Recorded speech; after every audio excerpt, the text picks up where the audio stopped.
Okay, chapter 10. Chapter 10 of the book of Revelation.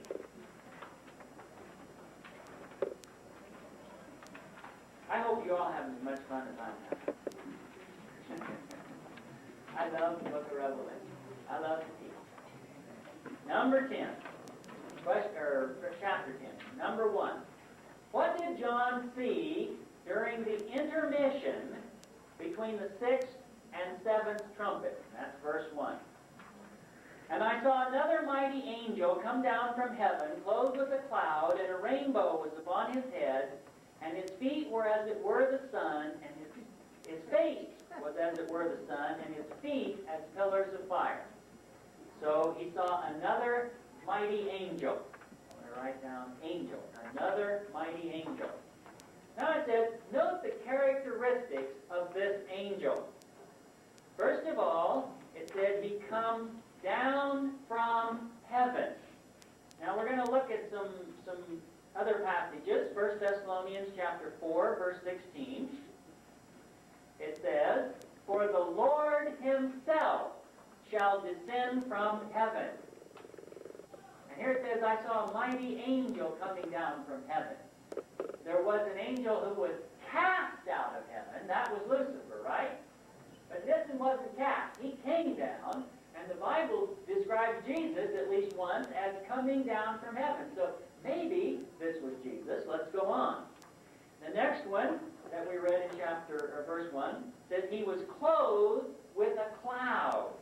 He was clothed with a cloud. Well, on the very first night, as you're writing clothed with a cloud in there, when we read Revelation chapter 1, verse 7, it says, behold, speaking of Jesus, behold, he cometh with clouds. There's another evidence that maybe we're talking about Jesus here.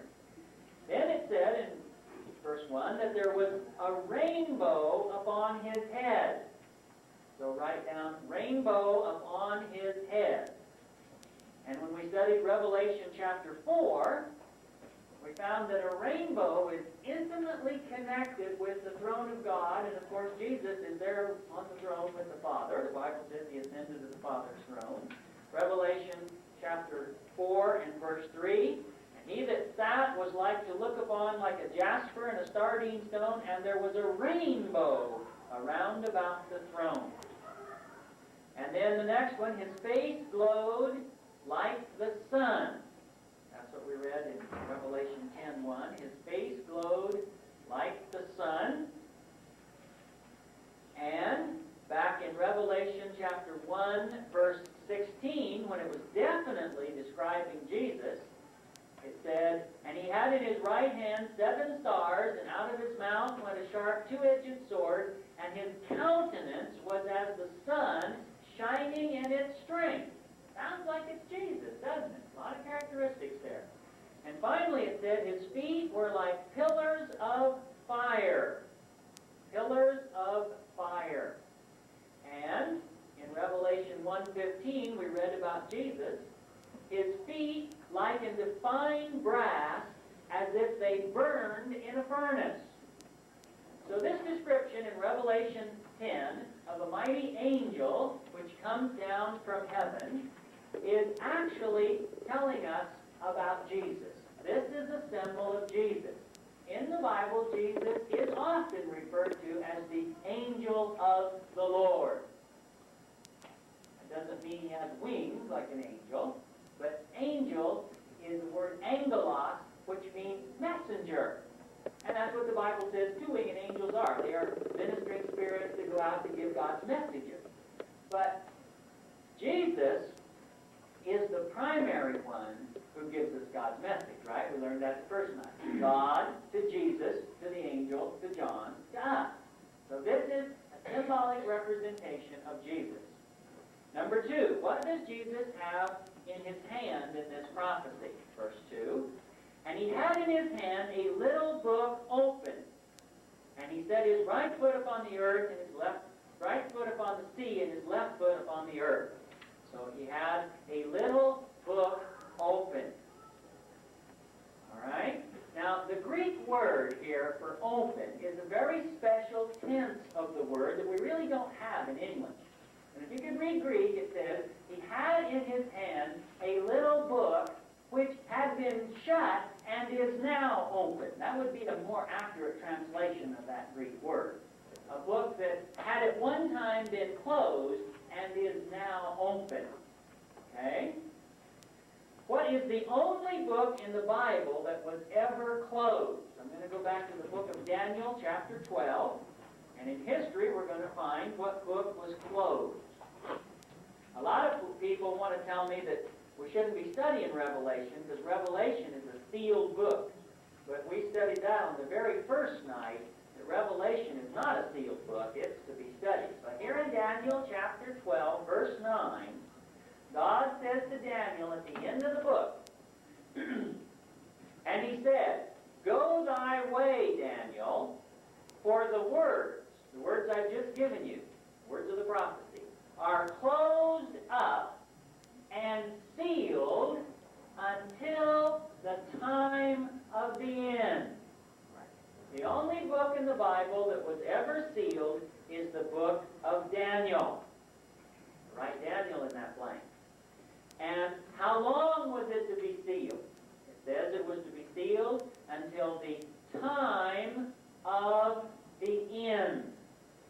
Till the time of the end. Now I want to take just a moment here and give you some introduction to some information we're going to need on Thursday night. One of the most fascinating prophecies in Revelation is the mark of the beast and the image of the beast and all that kind of thing. And we're getting real close to that. That's in Revelation 13 and 14. In Revelation, we've studied so far the Christian era divided up into 7 pieces. And whether it was the churches, the seals, or the trumpets, it covers the whole Christian era, divided up into 7 pieces, because 7 means the whole ball of wax. Well, if we were studying the book of Daniel, which we're not, but we're going to take just a little sidetrack here. In the book of Daniel covers the whole of history. You see, by the time of John, 4,000 years of history was already passed. You don't make prophecies about something that's already passed. You understand that. But in the time of Daniel, it hadn't happened yet. So in the time of Daniel's clear back here in Babylon, God gave Daniel prophecies, recapitulistic historist prophecies. And they covered the whole scope of history from Daniel to the time of the end. Now, how many pieces do you suppose they were broken up into? 7. Okay? Now, you've been looking at these pictures here tonight, I'm sure. In the book of Daniel, Daniel describes history in terms of animals or beasts. And notice, there's 1, 2, 3, 4, 5, 6, 7. 7 means the whole ball of wax. So these 7 beasts were all of history from Daniel's time to the end of the world. And someday maybe we'll have a Daniel seminar. But this lion with wings represents the first portion, the Babylonian era of history. This bear with ribs in its mouth represents the Persian era of history, Queen Esther's time. This represents the Grecian era of history, Alexander the Great and all that. This represents the Roman era of history. And so John comes on the scene about right here. And we're going to meet some of these symbols in Revelation. This represents the Roman era of history, both civil Rome and Christian Rome that we've studied a lot about, Dark Ages type era. This actually represents the era that we're in right now. This represents the era of the West. And when I talk about the West, you know what I mean, right? You read the newspapers. What's the leading power of the West? United States. And so a lot of artists, and we're going to come to this symbol, they draw it different ways, but I like this one. This represents the era of the West that we're in right now. And this represents the final era. So we're going to learn as we go along that we are living about right here. We're in the era of the West toward the end of it. This then would be the time of the end. You see, this is the end. The era of the West is the time of the end. And so Daniel's book was sealed up until the time of the end. So the time of the end would be, let's say 1800, 1750, 1776 is when we started. But, we didn't start 100%. We had to fight a war and grow a little bit, right? And it wasn't until 1800, 1850, after the War of 1812. In the War of 1812, Britain was trying to take us back over. So we weren't really a force to be reckoned with until after that. So let's put the time of the end around 1800, okay? So the book of Daniel was to be closed up until the time of the end. And it was in the time of the end that people began to study these prophecies and learn the things that we're learning here this evening. Now, which parts of his own prophecy did Daniel not understand? It wasn't all of his book that was sealed up.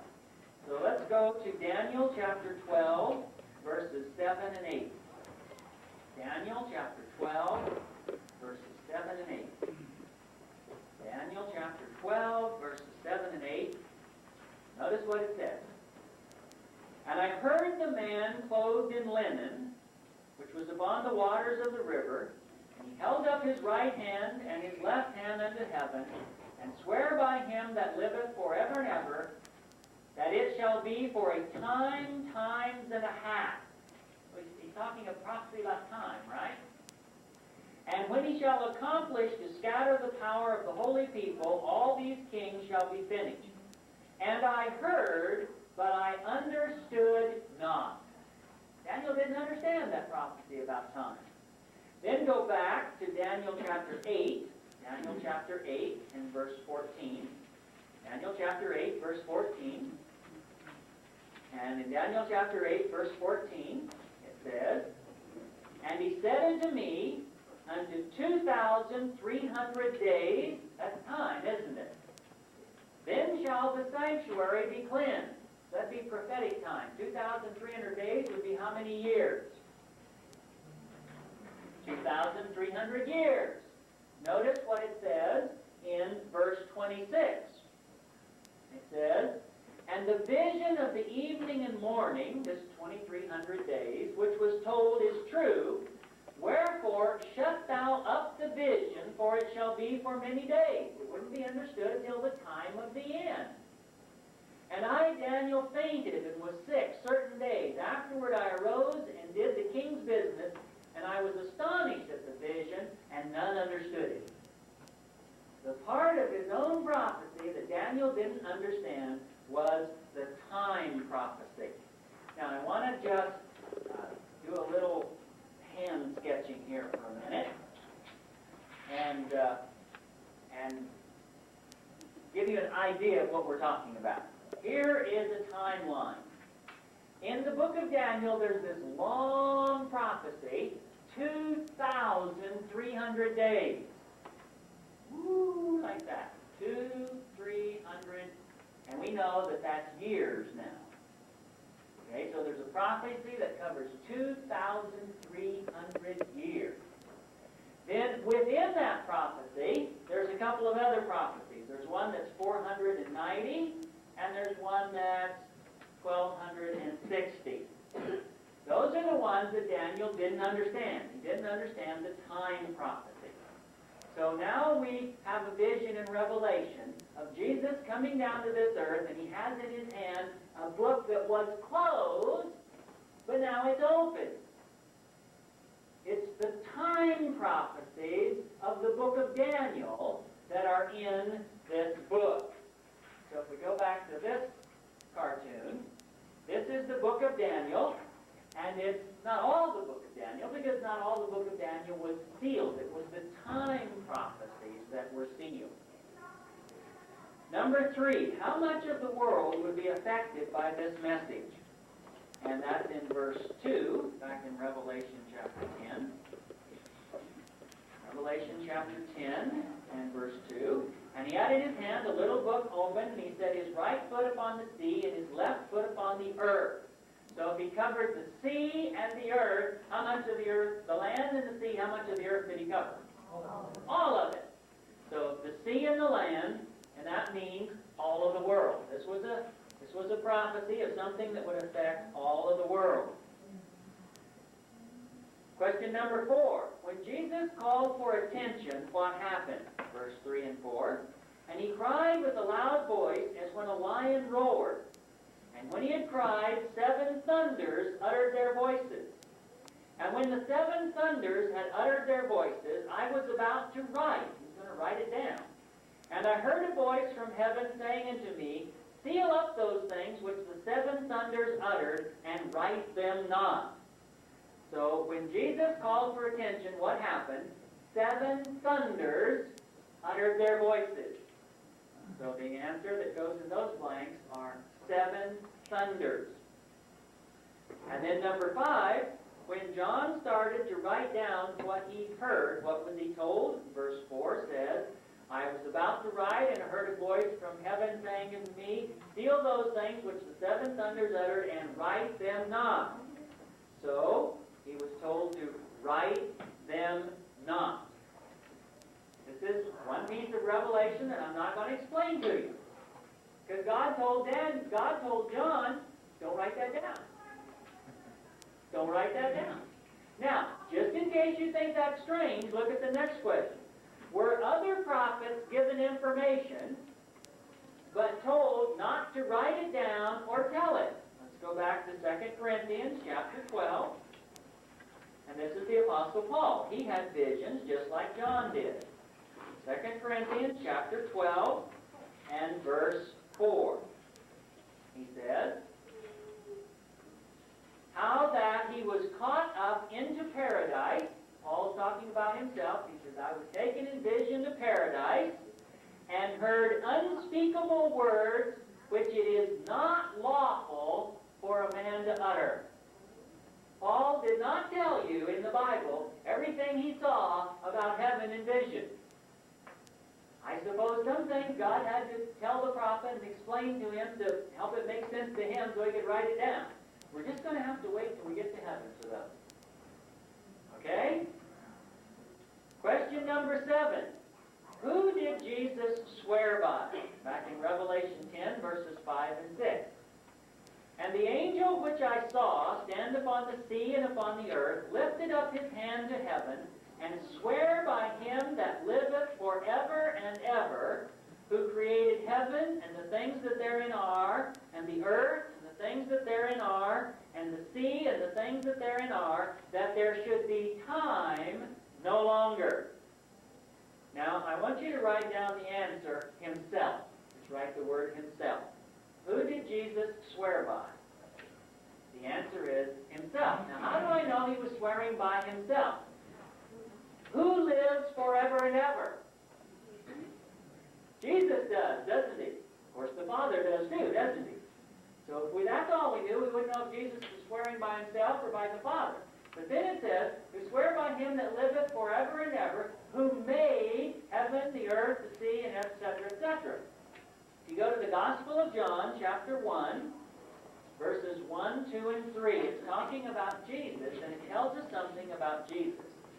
John chapter 1, verses 1, 2, and 3. You can write that down if you don't want to turn to it. John 1, 1 through 3. In the beginning was the Word, and the Word was with God. Who's the Word? Jesus. And the Word was God. The same was in the beginning with God. Speaking of the Word, all things were made by him. And without him was not anything made that was made. Jesus is the Creator. When it says the Lord God formed man of the dust of the ground, the one who got his hands muddy was Jesus. Is Jesus God? So the Bible is correct when it says God created this world. Of course, there's God the Father, God the Son, and God the Holy Spirit. It was God the Son that got his hands dirty.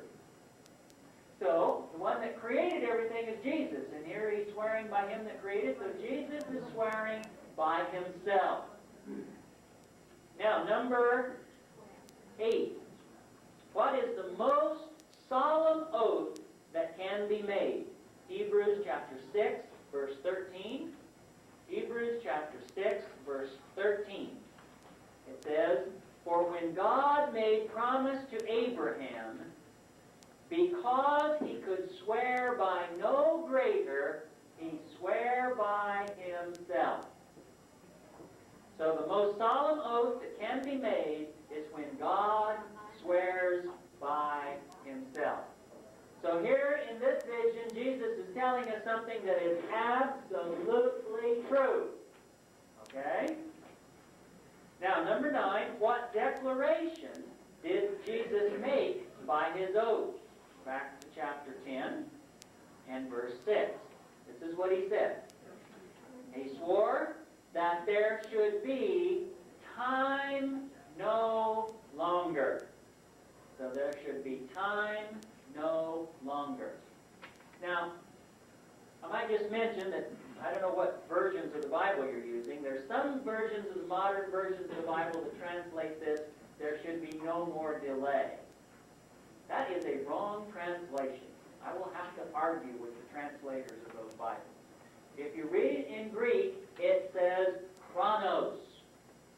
That thing on the wall back there can be called a chronometer, right? Chronos is time. It means time. It doesn't mean delay, it means time. So Jesus is saying that there should be time no longer. Now, number 10, what time was Jesus referring to? I want you to write down in the line there, prophetic time. Jesus was referring to prophetic time. Now we're going to go back to this little hand drawing that I drew for you. The beginning of this is 457 BC. Daniel didn't understand it, but later on was explained, 457 BC. And this one reaches to 34 AD. This one is 538 AD to 1798. And if you go from here to here, that brings you to 1844. And we're not studying the book of Daniel, but you're going to have to take my word for it, okay? That 2300-day prophecy stretched from 457 BC to 1844. Right? Daniel was told that his visions would be sealed till the time of the end. We go back and look at it. This is the end. So this must be the time of the end. This would be the time in the middle. This would be the time of the beginning. You with me? The time of the end is not the end. So the prophecies of Daniel's prophecies, the time would be sealed until the time of the end, which we're saying is around 1800. And that prophecy, if we had time to study in Daniel, reaches to 1844. So that's this, right? In about 1750, Bible scholars all over the world begin to study these prophecies. And this prophecy of the 2300 years, it says, after 2300 years, then shall the sanctuary be cleansed. And they wondered, what's that mean? What's going to happen in 1844? See?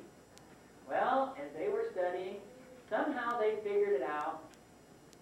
And this is where they made a mistake, but you have to know, if you go back in history, every Christian that ever sang a hymn in the 1840s believed that this earth was God's sanctuary. I mean, that was just a given. Nobody ever questioned that. They were taught that from the time they were tiny babies. So as they began to study this, that after 2,300 years, the sanctuary would be cleansed. Well, they looked around in this earth. This earth is a pretty dirty place, isn't it? Now, if you have a backyard full of trash and you want to clean it up, what do? Rake it up and burn it, right? That's the way way you clean up a bunch of junk. And so as they begin to study the Bible talks about when Jesus comes, he's going to come with fire, and the whole earth will be on fire, and the heavens will melt with a great noise. You've read those kind of things, haven't you? You know that when Jesus comes, everything's going to burn up. And so as they were studying this, they came to the conclusion that this was a prophecy of the end of the world. So they wanted to know, when's the world going to end? And then they really began to study these prophecies that Daniel didn't understand. And they went back and they figured all this out. That the prophecy started in 457, so it must end in 1844. So they came to the conclusion that Jesus was going to come and destroy this world with fire in 1844. Well, Jesus didn't come in 1844, did he? And we're still here in 1999. Time hasn't ended yet. So Jesus was saying time's going to end. It couldn't have been regular time. Regular time still goes on. What ended was prophetic time. What this is telling us is the last time prophecy in the Bible, the last time where you can say a day equals a year, was in 1844. After 1844, time is literal. When it says a half hour, it either means 30 minutes or, a short time. When we get to Revelation 20, and we're past 1844, and it says 1,000 years, it means 1,000 years. Okay? So the point of this is that prophetic time ended in 1844. Number 11. What is the key to understanding prophetic time? Ezekiel 4:6, we looked up.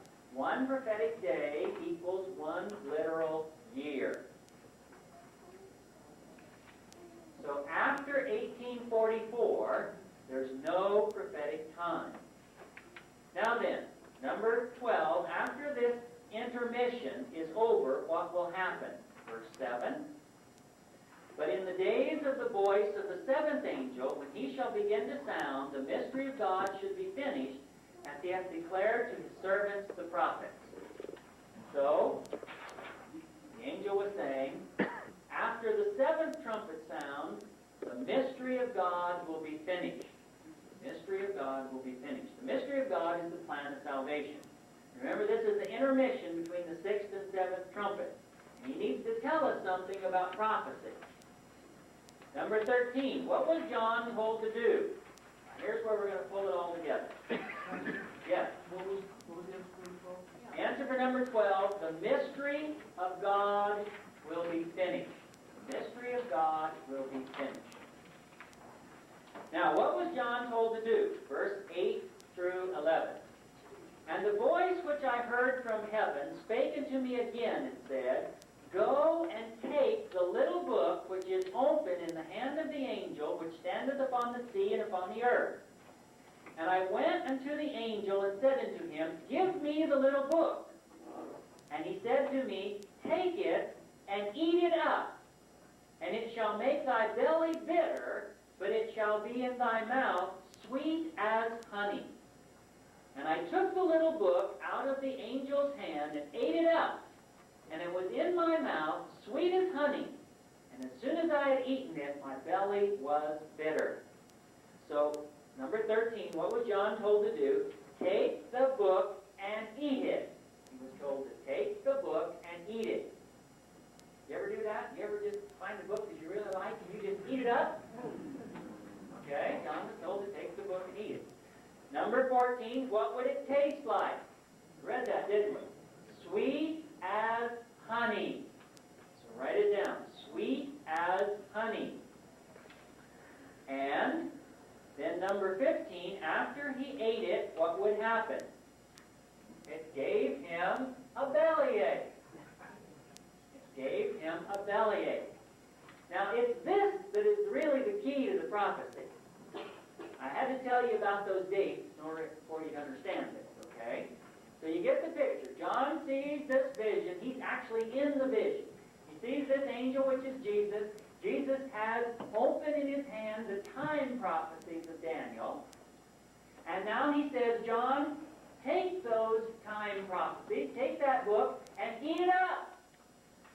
And when you eat it, it'll be so sweet. When you understand those time prophecies, it'll be so sweet.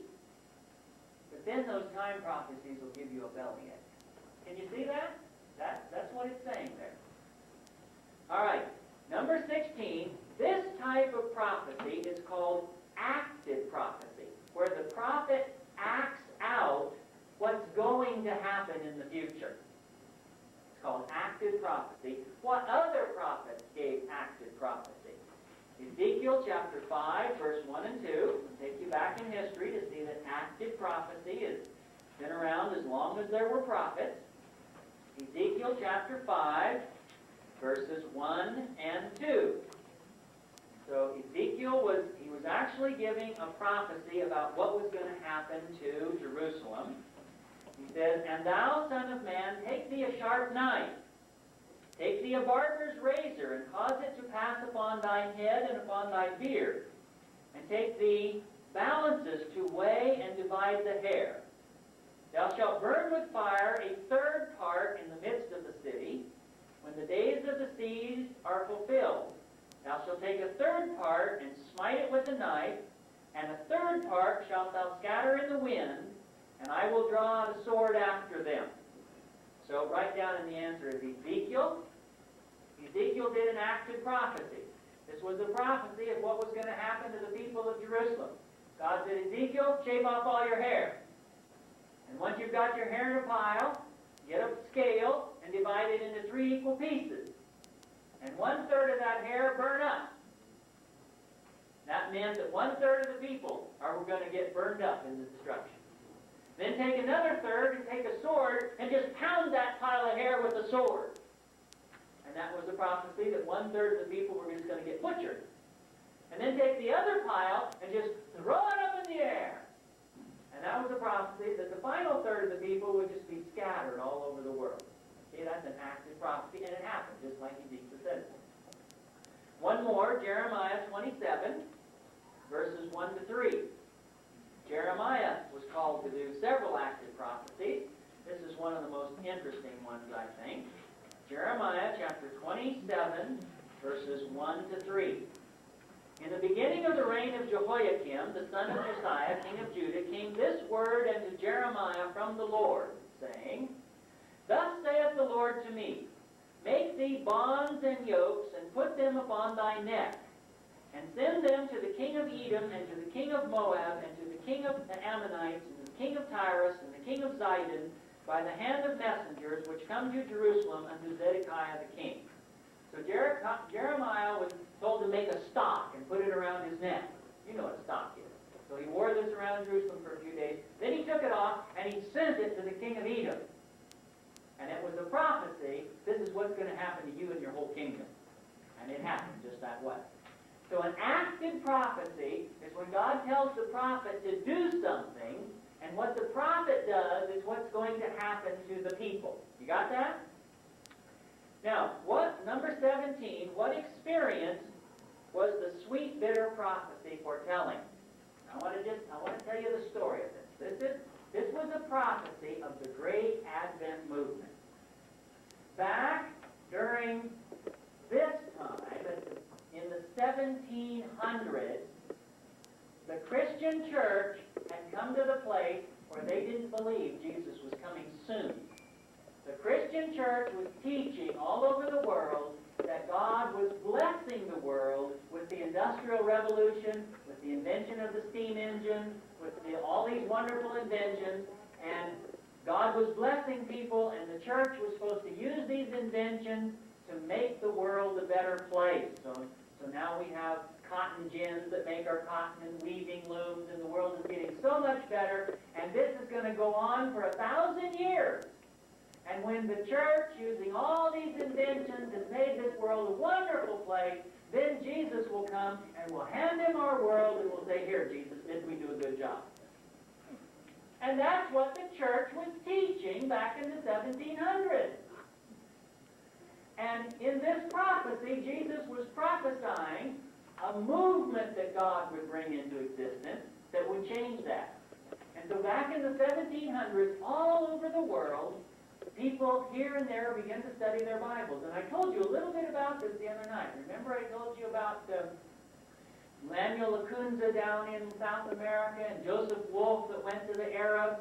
And I told you about the people in China. I couldn't pronounce his name. And the guy in America was William Miller. All those people, just all of a sudden, all over the world, not connected with any denomination, they begin to study their Bibles, and they realize that Jesus was going to come and destroy this world, and they begin to study this prophecy of the 2,300 days, and they got it in their mind that he was going to come in 1844. And so that's called the Advent movement. Just all over the world, all these people teaching the people that Jesus is going to come in 1844. Now you say, well, why did that make such a stir? The Bible says no man knows the day or the hour. I know that. But you know what? In the 1840s, nobody brought up that argument. It's like God put his hand over that so nobody could see it. And so Joseph Wolf and William Miller and all these people were just going everywhere, and they were explaining that prophecy from the book of Daniel. And like I said, I'd like to have a seminar sometime. It's really exciting to go through that prophecy. And, I could tell you all night long, I could tell you stories. There were so many people that wanted to hear those preachers that they used tents in those days.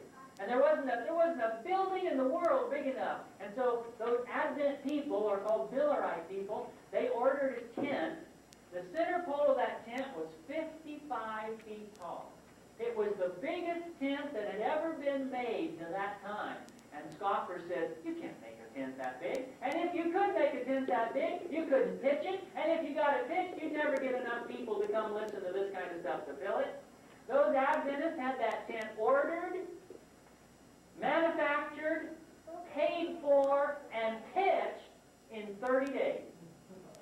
And they pitched that tent for about 10 years, from 1834 to 1844, and every time they pitched that tent, the railroads changed their schedule. In those days, everybody went by railroad, and railroads really worked in those days. And the Adventists would pitch that tent, and the railroad people would change their schedule and schedule 8, 10, 12 trains a day to wherever that tent was. 50, 60,000 people would come every time they pitched it. By the time that movement was over, as I told you before, here in America, 1 out of 3 people had actually been to a meeting in those tents. And the whole nation was just like on edge. This thing came to fruition on October the 22nd, 1844. That's when that prophecy ended. And on October the 22nd, 1844, it's like the whole world just held their breath. And everybody was focused on Jesus. And that was the sweetest experience for those people that were part of that movement. You can go back and you can read the diaries of William Miller and Joseph Bates and James White and all those guys that were involved in it. It was just a sweet experience to see thousands of people turning their attention to the Lord Jesus Christ. Sweet, sweet experience. But on October 22, 1844, when Jesus didn't come, gave them a bellyache. You can imagine the reaction. And the Advent movement just disintegrated overnight and just went to nothing. And people scoffed and all that. It was a bitter, bitter, bitter pill to swallow. And you say, well, why would God do a thing like that? Well, it really woke up the world. You see, God is trying everything he can think of to get human beings to turn their minds away from politics and away from work and away from play to him. And so God allowed this group of people to make that mistake, to really focus the attention of the world on the mistake they were making. This world is not going to get better and better and better for 1,000 years. That is not going to happen. This world is going to get worse and worse and worse, and Jesus is going to come. And this was the way that God designed to accomplish that. Now, number 18. After their sweet, bitter experience, what were the Adventists to do? Revelation chapter 10. Oh, 17. What experience was the sweet, bitter prophecy foretelling. It's called in history the Great Advent Movement. If you look it up in encyclopedia, it's called the Great Advent Movement. That's what goes in that blank. The Great Advent Movement. This interdenominational movement climaxing in 1844 that focused the attention of the world on the fact that Jesus is coming soon. And I just looked at it. My wife got me a new dictionary. My old dictionary finally wore out. She got me a new dictionary for my birthday, and I looked it up today. I looked up Adventist. I said, what is this new dictionary define Adventist? And it says right in there, one who expects the imminent return of Jesus. That's the definition of an Adventist. See, that's why it's called the Great Advent Movement, and it's still in the dictionaries today. Number 18, after their sweet, bitter experience, what were the Adventists to do? And verse 11, and he said unto me, thou must prophesy again before many peoples and nations and tongues and kings. And so they were to preach the message. Now remember that the Advent message is the message that Jesus is coming soon. That's what the dictionary says. That's the message they were to preach. Jesus is coming soon. They were to preach that message to peoples, nations, tongues, kingdoms. Peoples, nations, tongues, and kingdoms. And now, tonight we've looked at the prophecy of this movement in history, the Great Advent Movement. And I've just given you a smattering of it. And you might say, well, what's the deal with that? Well, it was a failure. I would ask you, was it a failure? In 1700, the entire Christian world believed that the church was going to make the world better and better and better for 1,000 years. Does the Christian world believe that today? No. I don't think so. Everywhere I go, I don't care what denomination you're talking about, people are expecting Jesus to come soon, aren't they? I think probably everybody in this room is expecting Jesus to come soon. And I don't care where you go. If I go to a political meeting, if I go to an Archer meeting, if I meet anybody that's got any kind of Christian connection at all, they're talking about Jesus coming soon. So God did accomplish what he set out to accomplish, didn't he? Now, this goes back to what I was sharing with you about Matthew 24. It was these Adventist people that saw the falling of the stars. It was those Adventist people that saw the darkening of the sun, the darkening of the moon. If those Adventist people wouldn't have thrown in the towel on October 22, 1844, if they would have gone back to their Bibles and said, let's try to figure this out. If they had studied the prophecy of Revelation 10, where this was part of the plan, then they wouldn't have quit because they had a bellyache. They'd have kept going. And if they'd have kept going, then the whole world would have been prepared to meet Jesus, and Jesus would have come in that generation. There wouldn't have been that delay. See how it all fits together? All right. So I hope that the lesson that you get tonight is that Jesus is in control. It's the church that's the knothead. It's not Jesus' fault that this is taking so long. It's that the church won't cooperate with Jesus. Now, I hope that on an individual level, we'll all resolve in our hearts. I know that the Christian church as a whole has refused to cooperate with Jesus. But on a personal level, I am going to cooperate with Jesus. When Jesus looks down at me, he's going to see someone that loves him so much, I'm keeping all his Ten Commandments. A genuine Christian. All right? Let's ask the Lord to bless you, and we'll see you tomorrow night.